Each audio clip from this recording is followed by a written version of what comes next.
कई लोगों का ईमान और भी मजबूत हो गया।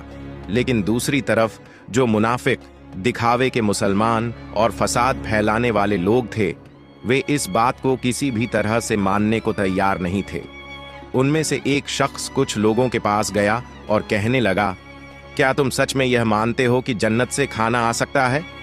इस पर उन लोगों ने जवाब दिया, अगर अल्लाह चाहे तो वह सब कुछ कर सकता है। लेकिन उस मुनाफिक ने फिर सवाल उठाया, लेकिन सिर्फ फातिमा के लिए ही क्यों जन्नत से खाना आया? इस तरह की बातें धीरे धीरे मदीना की गलियों में फैलने लगीं।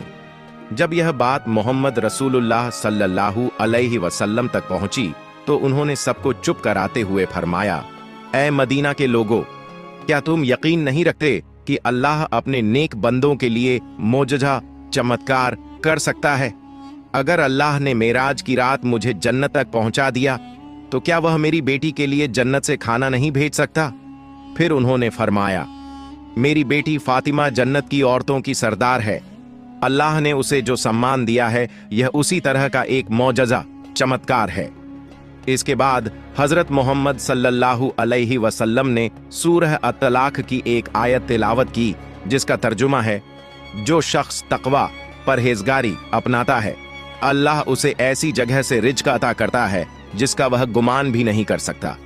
यह सुनकर हर कोई खामोश हो गया और सहाबियों का ईमान और भी मजबूत हो गया। जब यह मौजज़ा पूरे मदीना में चर्चा का कारण बन गया तो मुनाफिक और काफिर इस पर सख्त नाराज हो गए। उन्होंने अपने आदमियों को बुलाकर कहा, क्या तुम देख रहे हो, मोहम्मद सल्लल्लाहु अलैहि वसल्लम की बेटी को ऐसा मुकाम मिल रहा है जो दुनिया में किसी को नहीं मिला। अगर यह खबर और ज्यादा फैली तो लोगों का ईमान और भी मजबूत हो जाएगा और हमारी सारी साजिशें नाकाम हो जाएंगी। तब उनके एक आदमी ने पूछा, तो हम क्या करें? इन मुनाफिकों और काफिरों ने कहा, लोगों के दिलों में शक डाल दो। उन्हें कहो कि यह तो बस एक कहानी है। शायद फातिमा रजी अल्लाह ताला अन्हा ने कोई ख्वाब देखा होगा। और यह भी कहो कि मोहम्मद सल्लल्लाहु अलैहि वसल्लम सिर्फ अपनी बेटी की शान बढ़ाने के लिए ऐसा कह रहे हैं। फिर उन्होंने कहा, हमने तो कभी जन्नत का खाना देखा नहीं, यह बस एक मनगढ़ंत कहानी हो सकती है।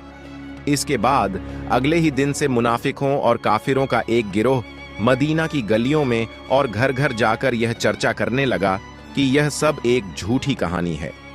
धीरे धीरे वे कुछ सहाबियों के पास भी पहुंचे और कहने लगे, सुनो भाइयों, तुम्हें धोखा दिया जा रहा है।